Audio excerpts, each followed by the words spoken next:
कितना गिरोगे? व्यूज के चक्कर में, टीआरपी के चक्कर में इंसान कितना गिरता हुआ चला जा रहा है। राधे राधे, जय श्री कृष्णा, नमस्कार। मैं आचार्य पंडित गिरीश बारोलिया। मित्रों, सोशल मीडिया के इस जमाने में व्यक्ति रील बनाने के चक्कर में उनमें व्यूज कैसे आए, कैसे हम अधिक से अधिक उसका धन कमा सकें, इसके चक्कर में पता नहीं किसको मार डालते हैं, किसको बदनाम कर देते हैं, किसी की जाति बदल देते हैं, किसी के व्यवहार पर, जो कि सनातन धर्म का एक सबसे पवित्र संस्कार माना जाता है, उस पर उंगलियां उठाने लगते हैं। कितना करेंगे हम? अभी वर्तमान में एक बड़े प्रसिद्ध कथावाचक है इंद्रेश कुमार जी। उनका विवाह हुआ। उनके विवाह को लेकर के दुनिया भर के मीम बनने लगे, दुनिया भर की आलोचना होने लगी। क्या उन्हें अधिकार नहीं है शादी करने का? क्या उन्हें यह अधिकार नहीं है कि वो अपनी शादी इतने भव्य तरीके से कर सकें? आपको किसने अधिकार दिया है कि आप किसी के निजी जीवन में इस प्रकार की टीका टिप्पणी करें? उन्होंने कभी बोला क्या? कथावाचक और संत सन्यासी, इनमें बहुत फर्क होता है। सन्यासी जो होता है वो इस भौतिक की जो भी सुख सुविधाएं हैं उनसे विरक्त हो जाता है, उनसे मोह माया से वो विरक्त हो जाता है।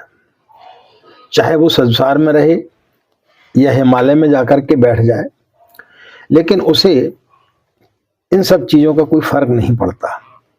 उसे सन्यासी कहते हैं। कथावाचक शास्त्रों का अध्ययन करता है, जिस प्रकार से कि एक डॉक्टर उस विषय पर अपनी पीएचडी करता है, उस विषय पर पारंगत होता है और फिर ऑपरेशन करता है, लोगों की सेवा करता है। इसी प्रकार से कथावाचक शास्त्रों का अध्ययन करता है और उसके पश्चात में लोगों के जीवन में कई प्रकार के कठिनाइयां होती हैं, कई प्रकार के उनके विचार होते हैं, उनको बदलने का प्रयास करता है। जो शास्त्रों में रास्ताएं बताई गई हैं, जो शास्त्रों में पूजा पद्धतियां बताई गई हैं, उन सब चीजों के बारे में जानकारी देता है। कथावाचक कभी नहीं बोलता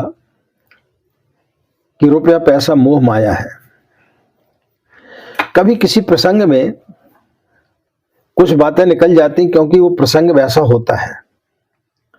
तो उस चीज को अब कोई किसी सन्यासी के बारे में बोल रहा है, तो उस समय वो यदि उन्होंने बोल दिया कि धन दौलत माया मोह है, तो आपने सिर्फ उतनी सी बात पकड़ ली और उसको लेकर के आदमी को ट्रोल करने लगे।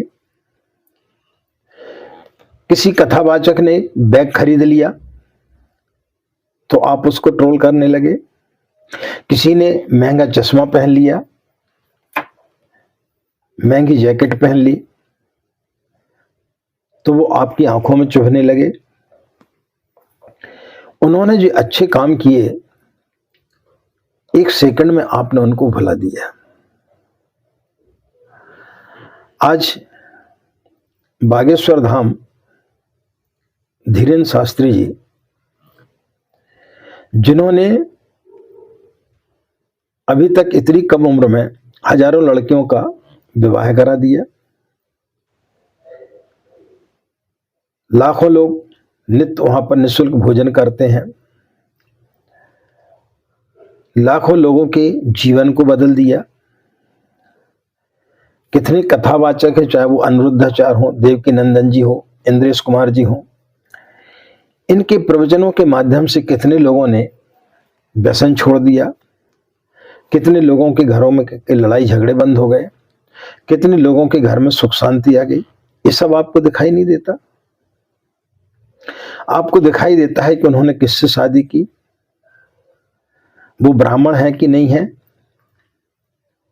क्या उसकी दूसरी शादी है, आपने पता किया क्या? और यदि किसी का दूसरा विवाह हो भी रहा है तो आपको कौन सी तकलीफ हो रही है? वो एक नेक काम ही कर रहे हैं। यदि इस प्रकार की बात है तो इसमें कोई सच्चाई तो है नहीं है। फिर भी यदि आपके मान लें कि आपकी बात सही है तो उस बच्ची पर क्या गुजर रही होगी? किसी अभिनेता को मार डालते हैं आप सिर्फ चंद व्यूज के चक्कर में। किसी के साथ अफेयर करा देते हैं। आप कभी ये नहीं सोचते कि जब वो लोग इस चीजें सब सुनते होंगे तो उनके जीवन पर क्या गुजरता होगा? लेकिन आप सब लोगों को इससे कोई फर्क नहीं पड़ता। आपको सिर्फ टीआरपी होना, आपको सिर्फ व्यूज होना, उसके चक्कर में आप किसको बदनाम कर रहे हैं, किसको नहीं कर रहे हैं, ये सब आप भूल जाते हैं। ये आपके अंदर की कुंठा है। आप 5 लोगों को इकट्ठा करके देख लें कि आपकी एक आवाज पर 5 लोग यदि इकट्ठा हो जाए, आपके परिवार के लोग इकट्ठे नहीं होंगे, लेकिन इनकी लोगों की आवाज पर लाखों लोग इकट्ठे हो जाते हैं। आज धीरेन्द्र शास्त्री एक आह्वान कर दें तो पूरे देश विदेश से लाखों लोग इकट्ठे हो जाते हैं, जो एक बड़े बड़े नेता नहीं कर पाते। वो पैसा देकर के भीड़ बुलाते हैं, इनको सिर्फ देखने के लिए लोग आते हैं। अब इन्होंने यदि महंगा चश्मा पहन लिया, महंगी जर्सी पहन ली, तो आपको तकलीफ हो गई। जया किशोरी लोगों को मोटिवेट करती हैं, अध्ययन करती हैं, उसके बाद आपकी समस्याओं का समाधान करती हैं। एक बैग क्या खरीद लिया, पूरी दुनिया ने मीडिया पर तहलका मचा दिया। इंद्रेश कुमार जी की शादी क्या हुई, आपने उसे भी एक मजाक बना दिया।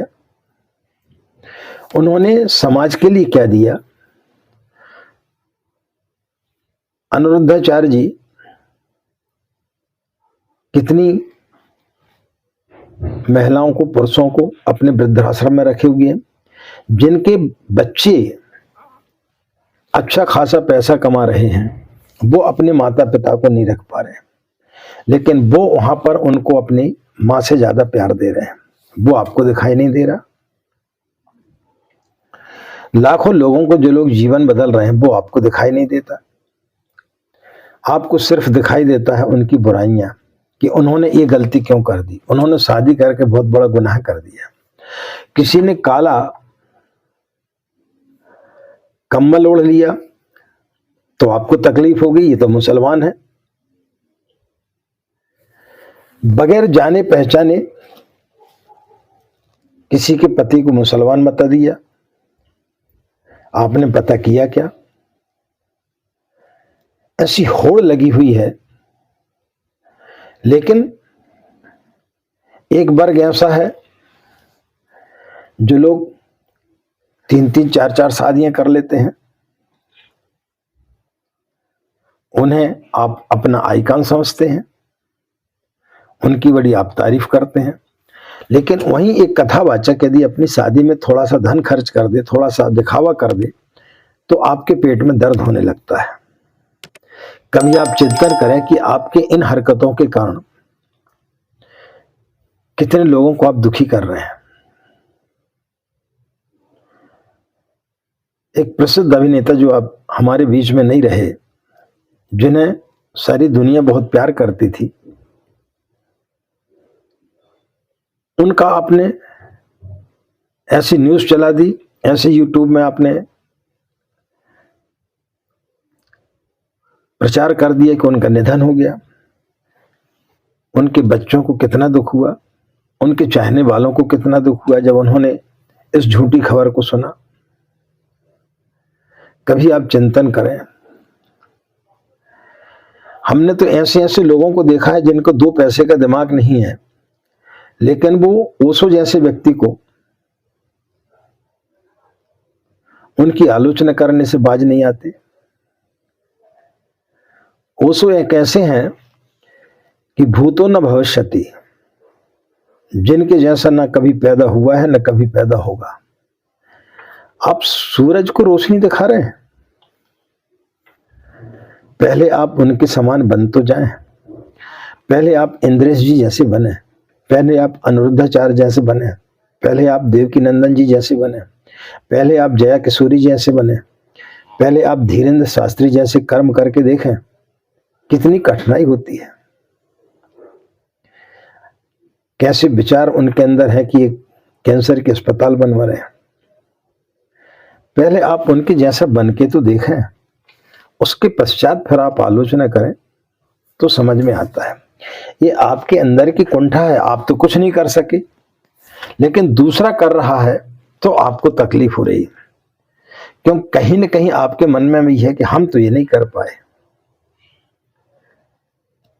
कभी सोचो कि थोड़े से पैसों के चक्कर में, थोड़े से व्यूज के चक्कर में आप क्या करने जा रहे हैं, कितने गिरते चले जा रहे हैं आप।